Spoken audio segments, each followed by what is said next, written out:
Un cordial saludo a todos los oyentes de Radio María. Un día más, con la gracia del Señor, nos disponemos a realizar este programa radiofónico llamado Sexto Continente, que lunes y viernes de 8 a 9 de la mañana, una hora menos, en las Islas Canarias, realizamos aquí en directo en Radio María España. Hoy es 8 de noviembre y estamos en un momento en el que, después de esa gran catástrofe acontecida en España, principalmente en nuestra vecina, porque yo hablo desde la diócesis de Orihuela, Alicante, en nuestra vecina Valencia y también Albacete, pues estamos orando por los difuntos. En la Iglesia se centra especialmente en la oración por los difuntos, en el consuelo de las familias y, al mismo tiempo, en poner de nuestra parte una reacción solidaria en la medida en que esté en nuestra mano. Vamos a decir que, por una parte, hoy mismo, aquí en Alicante, a las 7:30 de la tarde, la concatedral de San Nicolás, tenemos una misa funeral de esta diócesis por el eterno descanso de todos los fallecidos. Terminada, pues habrá también un concierto de Requiem, el Requiem de Mozart, un concierto en el que también se recaudarán fondos para todos los damnificados. También próximamente se celebra la plenaria de la Conferencia Episcopal a partir del 18 de noviembre y el 19 de noviembre, estando todos los obispos reunidos en Madrid, pues en la Catedral de la Almudena, a la tarde todos los obispos de España nos reuniremos, presididos por el arzobispo de Valencia, para hacer también una misa funeral por el eterno descanso de todos los fallecidos. Y al mismo tiempo, pues también el domingo de Cristo Rey, pues hay una invitación a que todas las parroquias de España se unan en una colecta nacional de todos los católicos para obtener también fondos para ayudar a los damnificados en esta gran catástrofe. Es decir, la Iglesia se pone en marcha.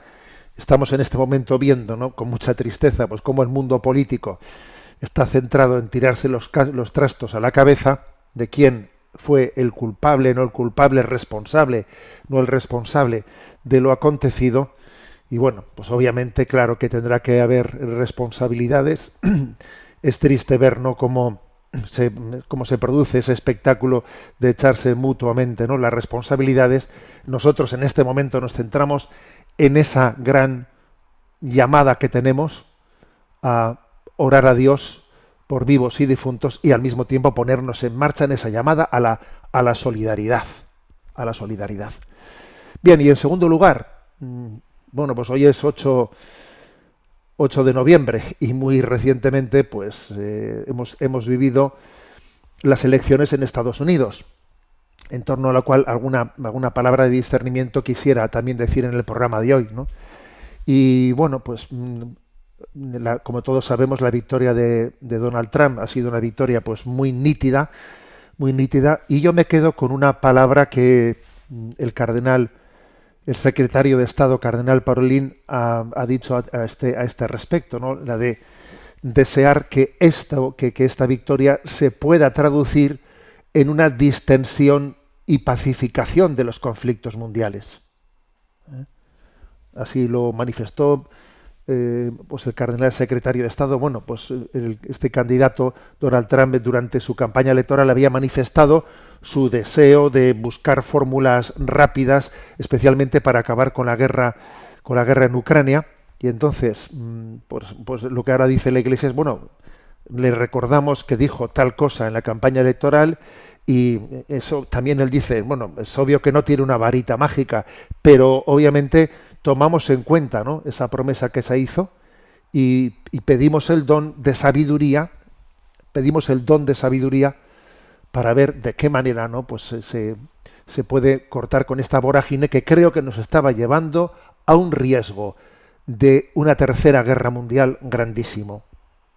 Me parece que nos estábamos adentrando.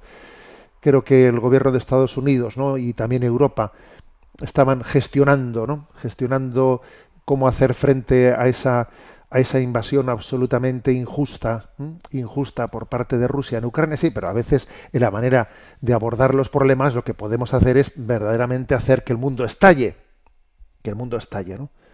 Bueno, creo que existe, ¿no? Por lo tanto, ahora un deseo de que esas promesas se concreten de alguna manera. Y pedimos al Espíritu Santo el don de sabiduría, el don de discernimiento, para que la paz sea posible.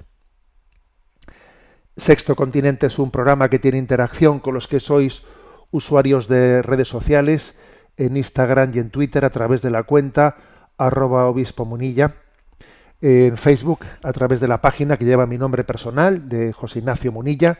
Los programas anteriores están a vuestra disposición, tanto en el podcast de Radio María como en las plataformas de iVoox, Spotify y también en el canal de YouTube en ticonfio.org. En la página web multimedia www.enticonfio.org, allí también encontráis los programas anteriores, también otra serie de materiales de evangelización que poco a poco vamos generando, y además también allí podéis seguir en directo por el canal de Twitch pues la emisión de este programa en directo.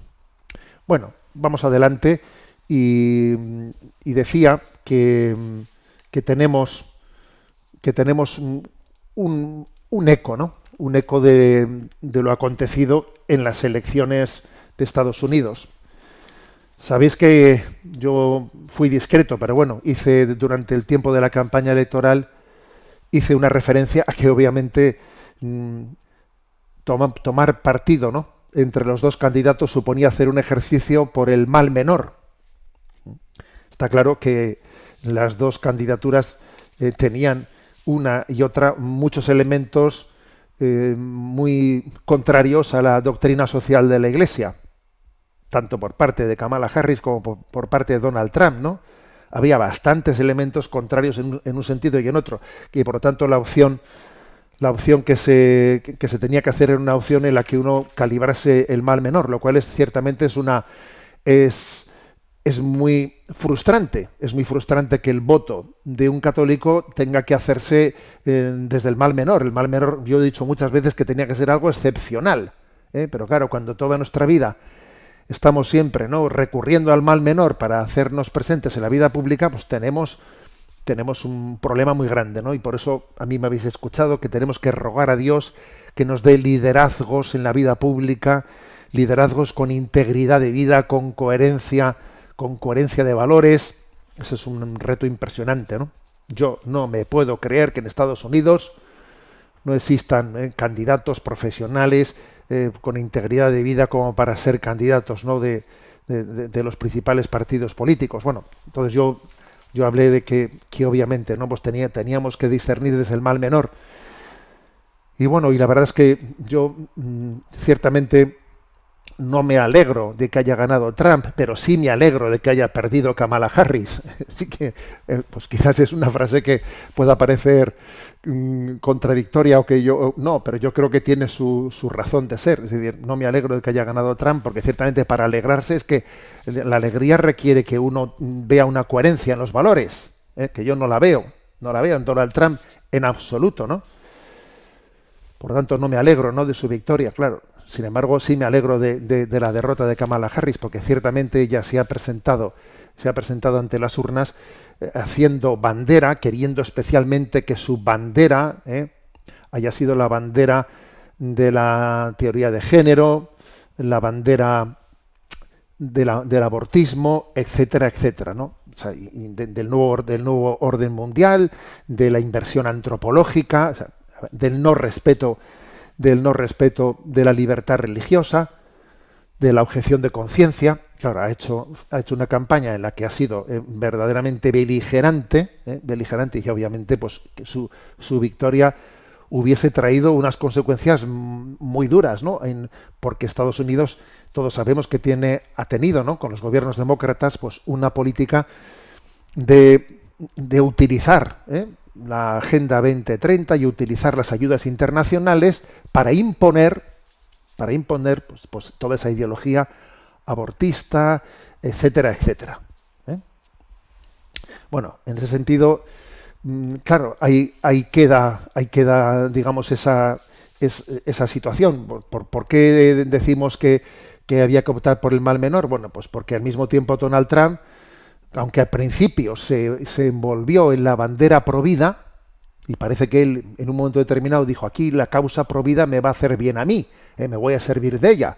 Se sirvió de la causa provida, pero luego cuando vio que las encuestas no le daban y que en el fondo la mentalidad abortista estaba lo suficientemente arraigada en Estados Unidos como para que bastantes de los votantes republicanos también eran favorables al aborto, cuando vio eso, pues entonces, claro, pues se echó atrás en su posición provida y entonces hizo una aceptación del aborto en un tono menor que Kamala Harris, pero aceptándolo. Y es cierto, tristemente, que en Estados Unidos, pues por ejemplo, en estas elecciones que han acontecido esta semana, también en varios estados se han hecho en una urna aparte un referéndum en varios estados, en California, en Colorado, en Florida, ha habido varios referéndums sobre el tema del aborto y sobre el tema de la consideración del matrimonio como la unión del hombre y la mujer, y ya se ha visto en esos referéndums, ¿no?, que mayoritariamente, pues por desgracia, la concepción antinatural de la antropología, etcétera, también es mayoritaria en estados en los que gana el Partido Republicano. Claro, pues cuando Donald Trump vio eso, entonces él ya, digamos que hizo una matización de su postura provida, porque aquí yo siempre he dicho que hay dos tipos de políticos: los que por la mañana consultan su conciencia o los que por la mañana se desayunan con las encuestas. Entonces, claro, si nos desayunamos con las encuestas, al final digo lo que tengo que decir para poder ganar. Aparte de que, claro, todos somos conscientes de la multitud de incoherencias. Por ejemplo, en esta campaña electoral, Donald Trump en varias ocasiones se ha presentado como el padre y el promotor de la fecundación in vitro, de la fecundación asistida, diciendo yo quiero promover la fecundación in vitro, la fecundación asistida. Bueno, es decir, que no hay cabeza. ¿Me explico? O sea, que no hay cabeza, y entonces pues la elección que tenía que hacerse pues sería una elección de mal menor, de mal menor, pero que, bueno, gracias a Dios, por lo menos, gracias a Dios, pues yo creo que la manera de marcharse el Partido Demócrata tiene la altura moral de saber perder, cosa que antes no lo habíamos visto, y claro, eso también es patético, de saber perder, de saber pues marcharse no de una manera pacífica, sin romper y tensionar la sociedad. Pero obviamente ahora lo que va a acontecer en Estados Unidos pues es un dilema. He dicho en la entradilla de este programa que una cosa, ¿no?, por la que le pedimos a Dios, ¿no?, que especialmente esta victoria pues pudiera, ¿no?, traer un cambio de rumbo, es pues con esa política norteamericana de estar instigando a la guerra, instigando a la guerra. La verdad es que no hay muchas esperanzas de que eso cambie con respecto a la política con Israel, pero quizás sí que hay alguna esperanza con respecto a lo que pueda acontecer en Ucrania, ¿no? Bueno, pues también es interesante, a la hora de hacer una lectura de lo acontecido, ver cómo se ha decantado el voto según la adscripción religiosa. Eso ha sido publicado por el Washington Post, que tiene, pues digamos, una metodología de encuesta muy, muy exacta, en la que se puede ver cómo los católicos mayoritariamente, ¿no?, se han decantado por Donald Trump. Ha sido un 56%. Los católicos, 56% de los católicos han votado por Donald Trump frente al 41% que han votado a Kamala Harris. Los protestantes todavía, bueno, de una manera parecida a los católicos, pero todavía un poco superior, el 62% han votado por Donald Trump frente al 37% a Kamala Harris. Es muy curioso ver cómo los que se consideran ateos o no tienen afiliación religiosa alguna, el 72% ha votado por Kamala Harris, ¿eh? Y el 25% por Trump. Esto es curioso. Y también es curioso ver cómo entre los judíos el 79% ha votado por Kamala Harris, ¿no? Y el 21% por Trump. Digamos que estos datos son curiosos, ¿eh? Son curiosos a la hora de hacer también una lectura de lo acontecido. Bueno, entonces yo creo, mi opinión, pues que nosotros tenemos que tener un discernimiento con una distancia afectiva, ¿eh? No, yo creo que, como precisamente eso es obvio, es evidente, ¿no? Que los líderes políticos están lejos, ¿no? de tener una coherencia, fidelidad de algunos principios morales íntegros, pues yo creo que no es propio que nos entreguemos afectivamente, ¿eh? Porque a veces uno ve que hay católicos, que es legítimo, que pueden hacer una manifestación de estar a favor y tal, bien, bien, pero a ver un momento, pero no entregues el corazón, pues porque me parece que no existen, no existen las, digamos, circunstancias necesarias para poder entusiasmarnos en absoluto. La cierta distancia afectiva creo que nos sana de que haya apegos que luego nos impidan ver con rectitud de juicio el discernimiento que tenemos que hacer de las cosas. Como he dicho al principio, aquí es un reto el que oremos a Dios porque existan líderes con integridad de vida. Bueno, vamos adelante en este programa de Sexto Continente y voy a tener un breve comentario. Lo he visto en la publicación de Hace Prensa del mes de octubre. Hace Prensa es una publicación interesante, ¿no? Sobre distintos temas de ámbito moral, cultural, social. Vamos, yo creo que es una publicación seria. Y en el número de octubre he visto pues un comentario que no me resisto, ¿no? Pues a compartiros. Tiene el título, está escrito por Luis Luque, tiene el título de Muy lindo el cachorrito, pero no es tu hijo, ¿eh? ¿Y esto, de dónde viene esto? Pues de una anécdota que ocurrió el año pasado. Además la contó el Papa Francisco, la comentó con un periodista de la BBC. Pues una mujer se le había acercado al Santo Padre, creo que fue en la plaza de San Pedro, para pedirle que bendijera a su bebé. Y entonces el Papa se acercó. Pero cuando descorrió la cortinilla del Moisés, ¿no? El pontífice vio que se trataba de un perro pequeño. Entonces, claro, el Papa le dijo al periodista, yo perdí la paciencia, ¿no? Y entonces le dijo el Papa a aquella mujer, con tantos niños que están pasando hambre y me traes un perro, le dijo el Papa, ¿no? Hombre, a ver, es obvio que perdió la paciencia y es obvio que la Iglesia bendice a los animales y ahí está el día pues de San Antón, etcétera, y que obviamente también, ¿no?, bendecimos a los animales, pero bueno, por el Papa, pues en esa circunstancia concreta, como estaba esperando que allí alguien, ¿no?, pues le mostrase un niño, de repente, pues en esa cuna, en ese Moisés, donde tenemos a los niños, viendo que en vez de un niño había un perro, pues el Papa allí estalló, ¿no? Estalló. Y además lo contó él mismo ante un periodista. Y bueno, esa anécdota de lo acontecido es el punto de partida de una reflexión, ¿no?, que hace Luis Luque, ¿no? Cada vez hay más, que a veces se está introduciendo más, ¿no?, pues una forma de trato indiferenciada entre niños y perros, ¿no? Según una reciente encuesta, ¿no?, hecha en Estados Unidos, los dueños de las mascotas entrevistados, el 97% de ellos, ojo, o sea, casi todos, dicen considerar a los animales de compañía como parte de la familia. Son nuestra familia, ¿no?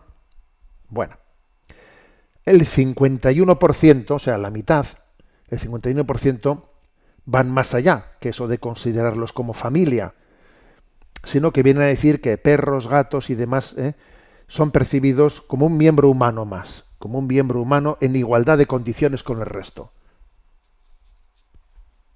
Como digo, son datos de Estados Unidos, ¿no? Llama la atención en este punto que quienes más dijeron tener esa percepción de que las mascotas forman parte, son uno más entre nosotros, ¿no? Los que más se inclinan son las parejas que no tienen hijos o los que nunca se han casado. ¿eh? Los que nunca se han casado, o sea, cuanto menos digamos hijos haya habido, más se llega a tomar pues a ese animal de compañía como si fuese un hijo, ¿no? Ahora, también es cierto que entre los casados y entre los que tienen hijos también hay un 42% que también desbarran de manera similar, ¿no? Hay muchas anécdotas, las hemos narrado también en este programa y, por ejemplo, pues en este artículo se hace referencia pues a un bar inglés que coloca un cartel en la entrada, ¿no? Dog friendly, child free, amigable con los perros, libre de niños, es decir que en un momento determinado hasta los propios hay bares en los que se dice perros sí, niños no en la entrada, ¿eh? Hay que ver eso en la entrada de un bar, un restaurante, pero a verlos, haylos, ¿eh? Solamente el hecho de que existan esos establecimientos y que no se nos salten los plomos, porque claro, ante una cosa así es que se nos tendrían que saltar los plomos, ya la cosa pues ya marca tendencia. Por otra parte, ¿no? Ver en el perro o en el gato a niños sustitutos, ¿no? Ponerles prendas de vestir o gorros, comprarles una tarta con velitas por su cumpleaños. A ver, celebrar el cumpleaños de los perros, que es lo que se está poniendo de moda. Y hago un cumpleaños y lo comparto en Instagram, le pongo velitas y allí cojo quizás el cumpleaños del perro. Vamos, pues es algo ciertamente que es un retrato, que más que un retrato es una radiografía pues, de una crisis antropológica. Entonces, en este artículo se trae una cita, a una reflexión de un filósofo inglés, Roger Scruton, quien tiene un libro en Ediciones Cristiandad con el título ¿Tienen derechos los animales? Entonces dice lo siguiente. La sentimentalización de las mascotas pueden parecer a muchos el epítome de la bondad de corazón. De hecho, muy a menudo es lo contrario, dice este filósofo. Claro, parece que esa sentimentación, ¿no? Quistificación, dice aquí, ¿no? De las mascotas, el hecho de que se les trate así, parece que eso es signo de un corazón bondadoso, ¿no? De un corazón bondadoso, de alguien afectivo, emotivo. Dice, pero muchas veces es lo contrario. Dice, es una forma de disfrutar del lujo de las emociones cálidas sin el costo habitual de sentirlas. Es un modo de dirigirse a una víctima inocente con un amor simulado que ésta no tiene la comprensión para rechazar o criticar. Interesantísima esta cita, ¿eh? O sea, ¿qué es lo que viene a decir? A ver, pues que aunque parezca que tratar a los animales como personas es signo de tener mucha sensibilidad, en el fondo puede ser lo contrario. En el fondo es, yo quiero disfrutar de las emociones sin que tenga responsabilidades. Porque claro, si esas emociones las disfruto con personas humanas, las personas humanas me pueden o no me pueden responder adecuadamente, o me comprenden o no me comprenden, me critican o no me critican, me rechazan o no me rechazan. Pero claro, como el perro no me critica, como el perro no me rechaza, como el perro de alguna manera es la pura complacencia a lo que yo exprese, pues entonces estoy encantado. O sea que en el fondo lo que dice este filósofo es que muchas veces, ¿no?, detrás de esta personificación de los animales, también lo que existe es una incapacidad de convivencia. Incapacidad de convivencia. A ver, que en la convivencia hay que tener paciencia unos con otros. Que en la convivencia, pues las cosas no siempre salen como yo quiero, que me corrigen, que me contrarían, que tal. Entonces, claro, pues con una mascota, mira, no me contraría nadie. A mí esta reflexión de este filósofo inglés me parece muy potente, como para que nos lo hagamos ver, ¿no? Y además, claro, esto, continúa diciendo este filósofo, esto destruye efectivamente toda posibilidad de relaciones cordiales, beneficiosas entre nosotros. Únicamente absteniéndonos de personalizar a los animales, podremos comportarnos con ellos de una manera recta. Entonces, aquí viene también en este artículo alguna referencia, algunas afirmaciones de una doctora en bioética por la Universidad de Virginia, Jessica Pierce, la cual decía, ¿no?, que podríamos creer que estamos haciéndole bien a un perro, manteniéndolo siempre dentro de casa, con una temperatura pues que no es propia de los perros, con una temperatura, con una seguridad, dándole un cuenco de pienso caro, con una fórmula especial. Podría parecer, ¿no?, que le estamos haciendo bien, llevándolo en un bolso para que el perrito no ande, no se canse, que nunca ponga una patita en tierra, no vaya a ser que se manche. Podría parecer, ¿no?, que todo eso le hace bien, que incluso sentarlo delante del televisor, pero no es verdad que le estamos haciendo bien.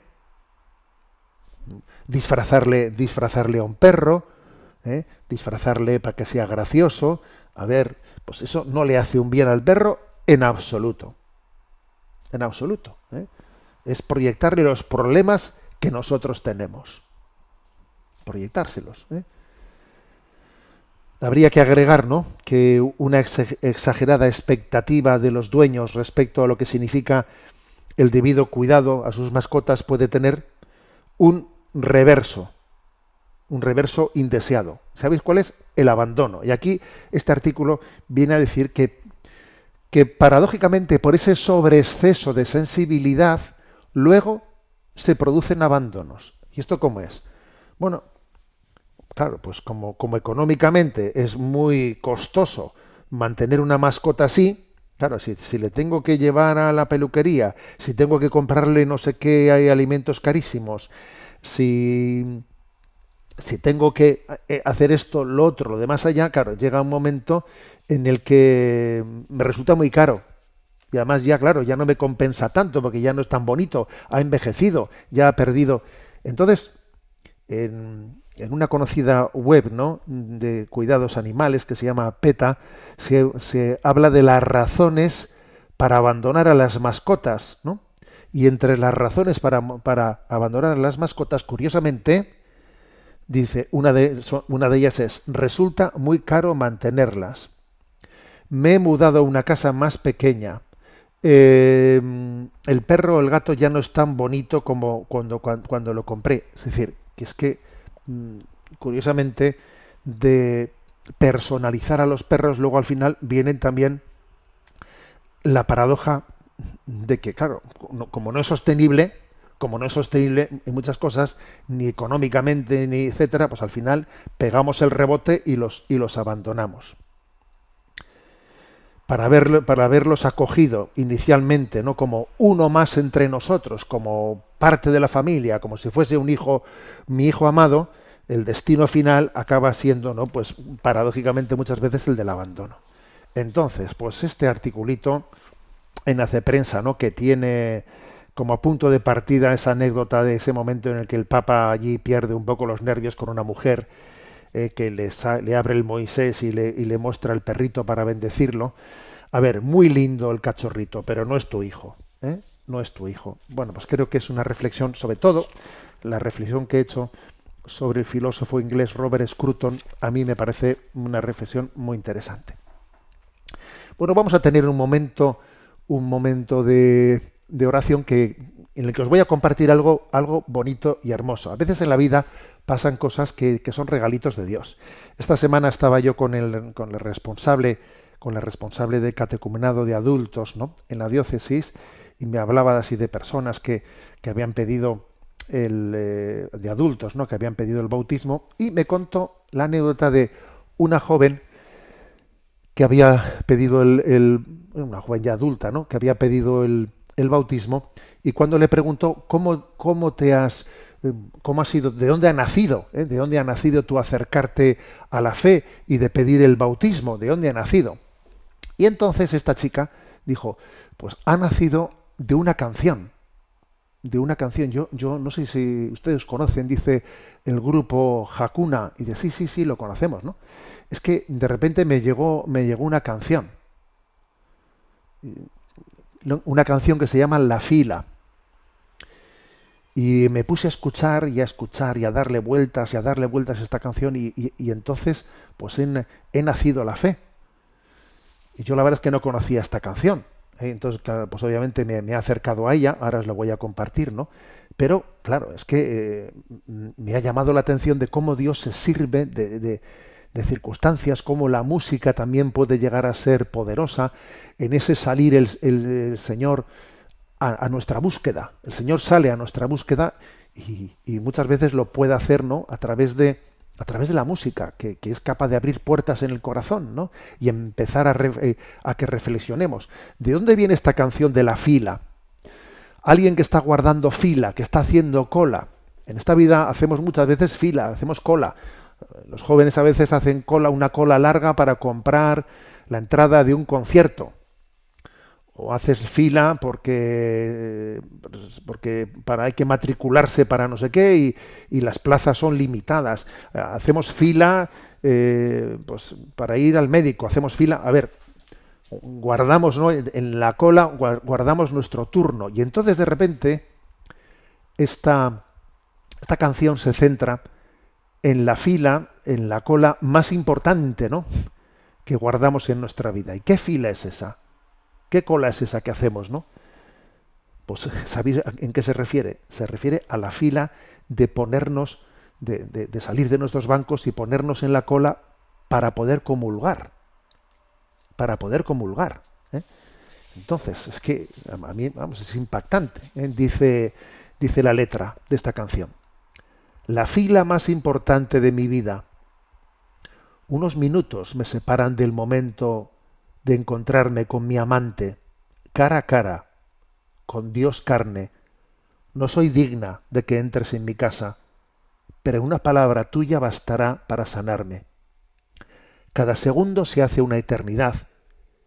Si es para tenerte, no importa esperar. Y es este hormigueo que no cesa hasta que te veo. Cada paso hacia adelante es un paso hacia el cielo. Y ligeramente elevado y con un amén contestado, por fin veo un pan que se ha hecho humano. Y cuando el cuerpo de Cristo se une a mí, me transformo, me hago uno con quien más me ama, es el que sacia el hambre de todo existir, el sagrario hacia el que siempre estoy arrodillada.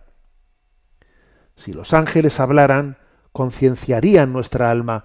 Es el Rey de los amores que nos alimenta y habla, a quien todo el que lo alaba, a quien todo el que lo alaba. Aprieto mis costados para que sientas mis abrazos, que Dios no está en el pan, que Dios es este pan, que yo misma lo he tocado con mis labios. Busca un hueco en mi corazón, limpia todo lo que hay en mi interior, que esta boca que tú tocas solo sepa hablar el lenguaje del amor. Y ligeramente elevado y con un amén contestado, por fin veo un pan que se ha hecho humano. Bueno, y continúa la canción, pero no me digáis que no es un pequeño milagro, ¿no?, que se puedan dar a luz canciones como estas en el lenguaje de la música moderna, y que puedan llegar, ¿no?, puedan llegar a... Es una letra que obviamente pues a algún joven le habrá inspirado, ¿no?, pues el Espíritu Santo, pueda ser también la llave por la que se abre la puerta de un corazón y que entra en ese misterio de decir, a ver, esta es la fila más importante de mi vida, me voy a poner cara a cara delante de ese Dios con el que un día me veré en el cielo. Bueno, pues como os digo, un temazo. Vamos a escuchar esta canción de La Fila.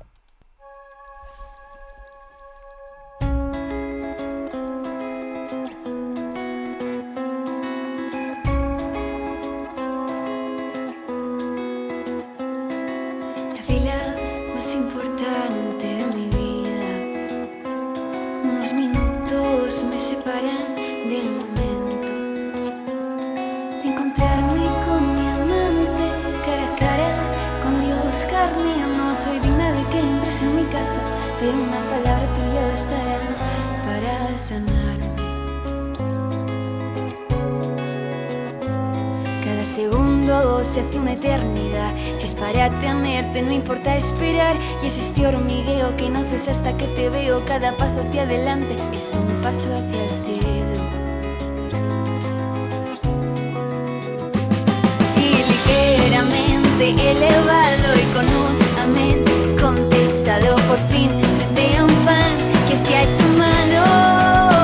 Y cuando el cuerpo de Cristo se une a mí, me transformo, me hago uno con quien más me ama. Es el que sacia el hambre de todo existir, el sagrario hacia el que siempre estoy arrodillada.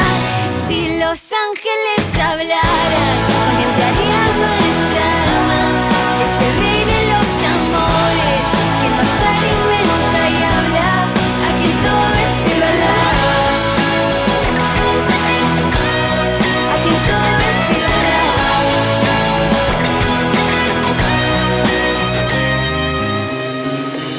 Aprieta mis costados para que sientas mis abrazos. Que Dios no está en el pan, que Dios es este pan, que yo misma lo he tocado con mis labios. Busca un hueco en mi corazón, limpia todo lo que hay en mi interior. Que esta boca que tú tocas solo sepa hablar el lenguaje del amor.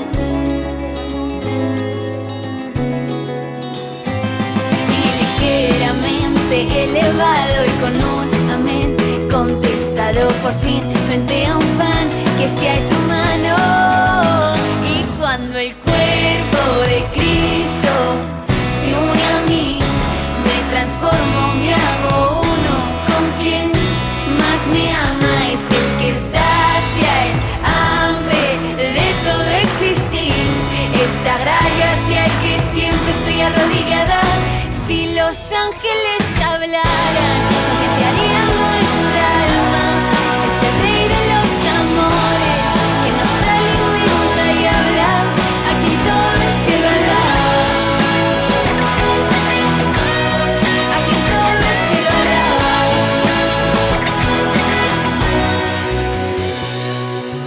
Y ahora que estás conmigo, Señor, hazme saber que estás vivo en mí, que no eres un alimento más, que es tu cuerpo inmolado por mí. Ahora que estás conmigo, Señor, hazme saber que estás vivo en mí. Ahora ya soy parte de tu cuerpo, unido a mis hermanos en ti.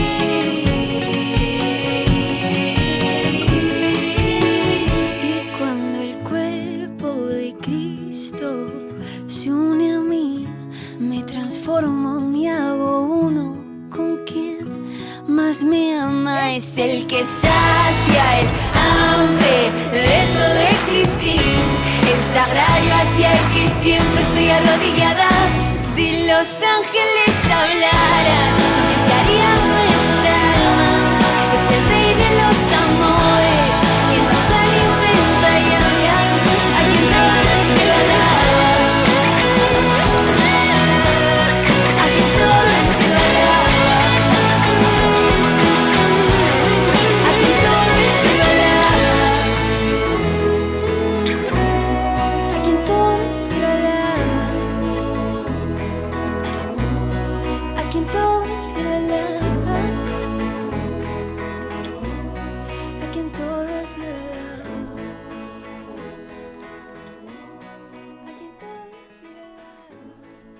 a quien todo el cielo alaba. Bueno, pues ahí tenemos esa canción, La fila de Hakuna, que tiene, no sé si son 760.000 o 770.000 reproducciones en solo 2 meses, aunque yo sospecho que 4.000 o 5.000 reproducciones deben de ser de esta chica catecúmena que ha tenido ahí su encuentro con con el Señor a través de esta canción. Bueno, sabéis lo que os digo, que el Espíritu Santo no deja de sorprendernos, no deja de sorprendernos, ¿no? Y es una alegría muy grande.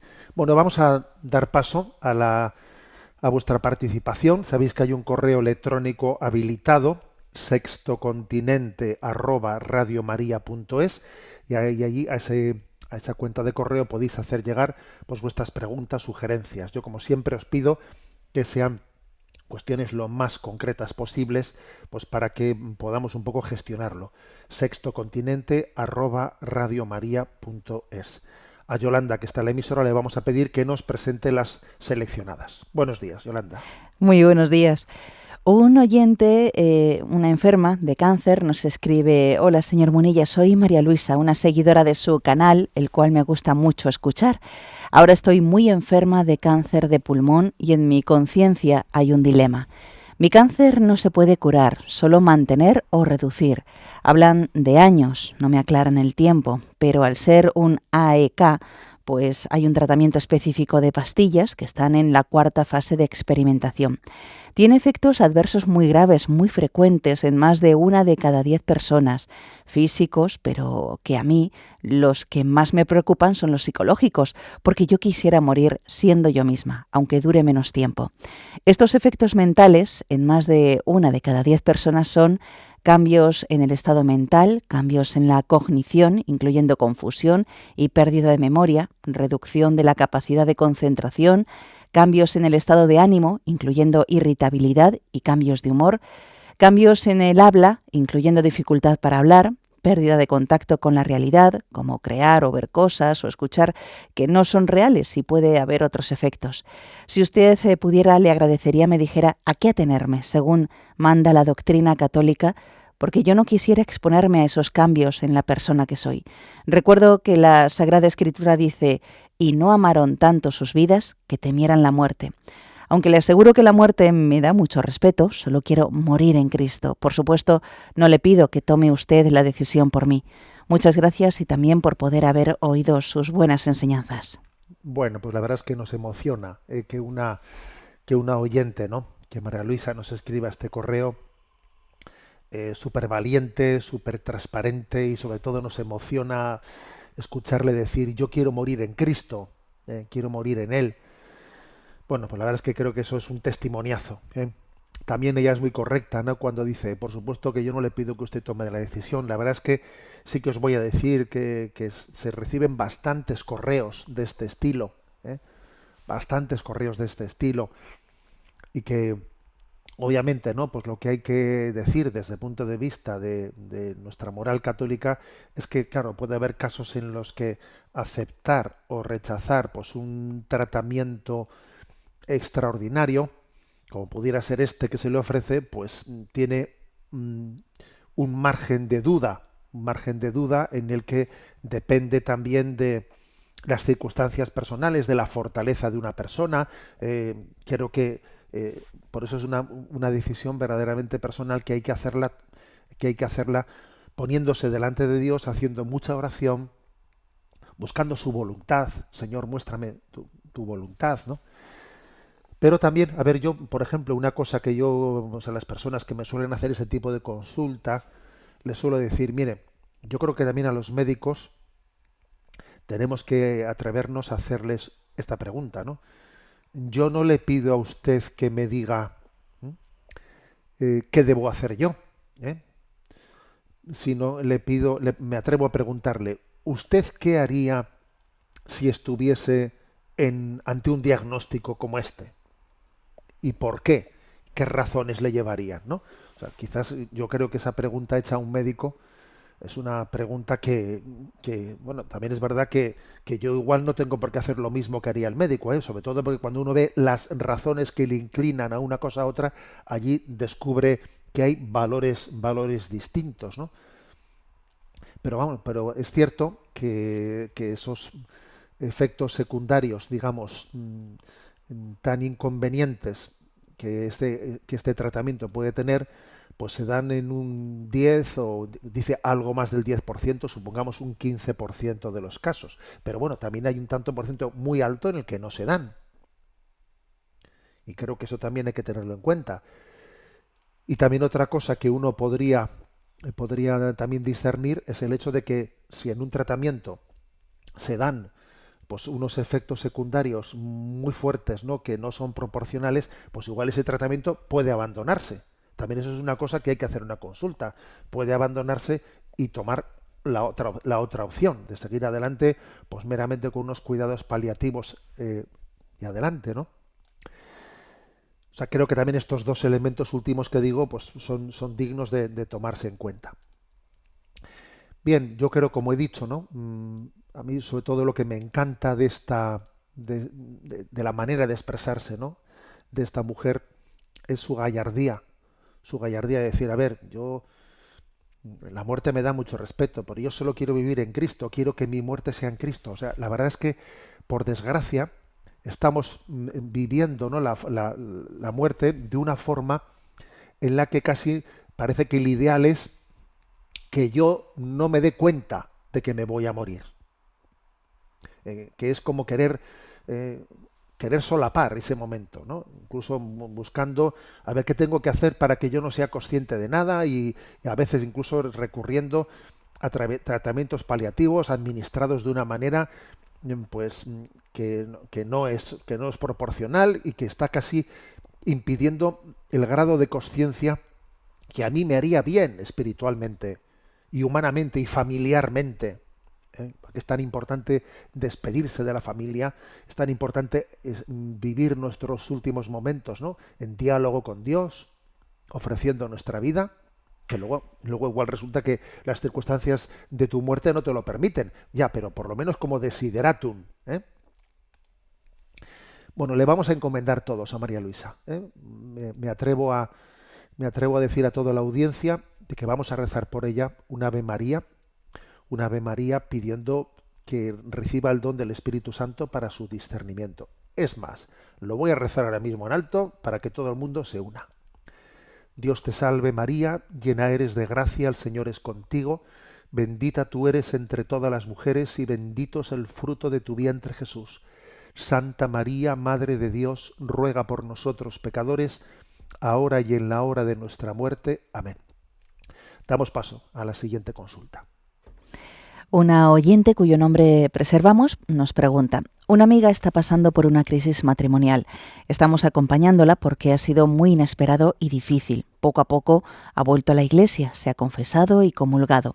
Mi sorpresa ha sido al descubrir que solo está casada por lo civil. Mi pregunta es: ¿un matrimonio casado por lo civil puede recibir el sacramento de la comunión?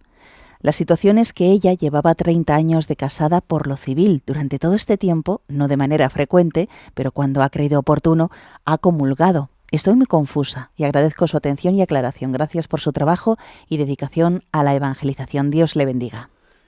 Bueno, yo creo que en el acompañamiento que hacemos a las personas tenemos que partir del hecho de que existe pues una gran confusión, una falta de criterios, o sea, no hemos sido bien educados. A eso también se añade que a veces en el seno de la Iglesia Católica también nosotros hemos participado de criterios incorrectos, de malos consejos. Pero, claro, cuando alguien vive, digamos, desde los parámetros de nuestra cultura actual, es muy fácil que llegue a no tener conciencia de las cosas. Pero claro, obviamente la respuesta a la pregunta es que no es correcto, claro. Si un católico está casado por lo civil y no está casado por el sacramentalmente, no debe de comulgar. No debe de comulgar, debe de, obviamente, primeramente, pues vivir, ¿no?, llegar a que su unión sea en Cristo, ¿no? Hay únicamente una excepción, que la excepción es que si dos personas están casadas por lo civil y no son cristianas ninguna de las dos, no están bautizadas ninguna de las dos, y estas dos personas se convierten al cristianismo, ¿no? Se convierten y se bautizan en la Iglesia Católica. Entonces, al bautizarse en la Iglesia Católica, la Iglesia reconoce el matrimonio por lo civil que tenían antes como válido. Lo reconoce como válido, porque la Iglesia reconoce la validez del matrimonio civil cuando se da entre dos que no están bautizados.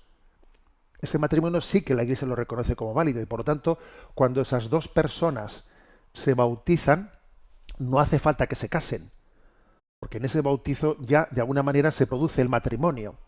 Se produce el matrimonio, porque quedan, como el matrimonio por lo civil era válido, en el bautismo quedan como pues unidas en Cristo. Bien, pero obviamente esto que estoy diciendo es un caso distinto al que plantea la oyente, ¿no?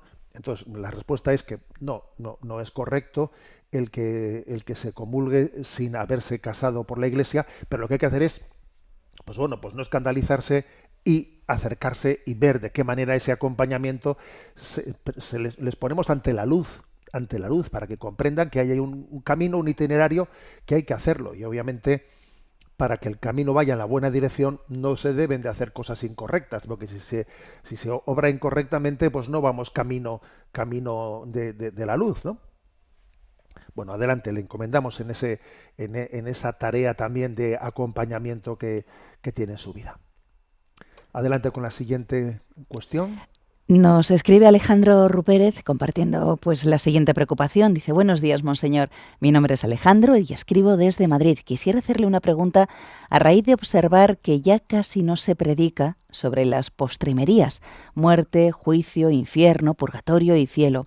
Veo que es una tendencia arraigada, quizá por miedos humanos a escandalizar, quizá por cobardía o quizá por haber descuidado la doctrina. Sin embargo, esta es doctrina cierta y muy clara de la Iglesia. El mismo Jesucristo habla del infierno muchas veces y los santos dicen que acordarse de las postrimerías es algo muy sano espiritualmente, ya que mueve a acercarse a Dios y a evitar el pecado. ¿Por qué ya no se predica sobre esto y qué se debería hacer al respecto? ¿Cómo cambiar esta tendencia que a la postre es perjudicial para las almas? Muchas gracias, un saludo. A ver, tiene razón Alejandro en que yo creo que en nuestra predicación hay pues muy poca presencia de esa predicación. Él dice las postrimerías. Bueno, quizás la palabra postrimerías es un término que se utiliza poco hoy en día, ¿no? Sobre el misterio del más allá de la muerte, sobre lo que acontece, muerte, juicio, cielo, infierno, purgatorio. Bueno, pues yo creo que existe, sí, un influjo cultural en el que pues, vivimos meramente de lo inmediato, vivimos de lo inmediato, y nos falta esa perspectiva que tiene Jesucristo en su Evangelio, que Jesucristo habla con mucha libertad sobre el más allá y sobre la importancia de que nuestra vida, en el fondo, el éxito o el fracaso de nuestra vida, en el fondo será dependiendo de lo que Dios piense al final de nuestros días, de nuestra vida. ¿Qué es éxito o qué es fracaso? A ver, el único fracaso definitivo en esta vida es el que pierda su alma. ¿De qué te sirve ganar el mundo entero si pierdes tu alma? Dice Jesús en el Evangelio. Entonces eso, estoy de acuerdo de que hay una desproporción por la baja, hacia abajo de nuestra poca predicación del más allá. Y un silencio prolongado puede en la práctica equivaler a una negación de una verdad de fe. Si una verdad de fe está, digamos, largamente silenciada o puesta en sordina, si por ejemplo no se habla de la posibilidad de condenación, de perdición del hombre, haber un silencio prolongado tiene el riesgo de acabar siendo una negación de una verdad de fe. Y entonces dice la Sagrada Escritura, no perros mudos, que un perro tiene que saber también advertir, un vigía tiene que dar la voz de alarma, y por tanto seríamos culpables, ¿no? de si no predicamos. ¿Por qué ha podido ocurrir esto? A ver, yo creo que también ha habido un momento, por el efecto rebote en buena medida, por el efecto rebote. Nuestra madre, me acuerdo que nos comentaba pues, que las misiones populares que ella ella vivía de joven, a veces no, pues se hablaba del más allá de la muerte, pues casi centrándolo meramente en eso, dejando quizás, ¿no? Pues sin abordar muchos aspectos de esta vida. Pero claro, después vino la sensibilidad de querer decir, un momento, el más allá debe de iluminar el día a día. O sea, que es decir, que si verdaderamente hablamos de la vida eterna, esa vida eterna también tiene que empezar a vivirse en esta vida. Que es verdad esto. Pero claro, a veces nuestras reacciones son poco equilibradas y hemos ido al puesto contrario, hablar únicamente del establecimiento del reino de Dios en esta vida, pero olvidando pues el advenimiento definitivo, ¿no? Al final de nuestra vida. Pues creo que la ley del péndulo nos juega muy malas pasadas, ¿no? Unido a que obviamente en un mundo secularizado es más fuerte hablar de qué pasa después de la muerte, ¿sabes? ¿No? Que hablar de temas morales que son comunes para el hombre de hoy en día, que es más fácil hablar de ellos. En cualquier caso, es una responsabilidad nuestra predicar el Evangelio. El Evangelio. Bueno, tenemos el tiempo cumplido. Me despido con la bendición de Dios Todopoderoso. Padre, Hijo y Espíritu Santo, descienda sobre vosotros. Alabado sea Jesucristo.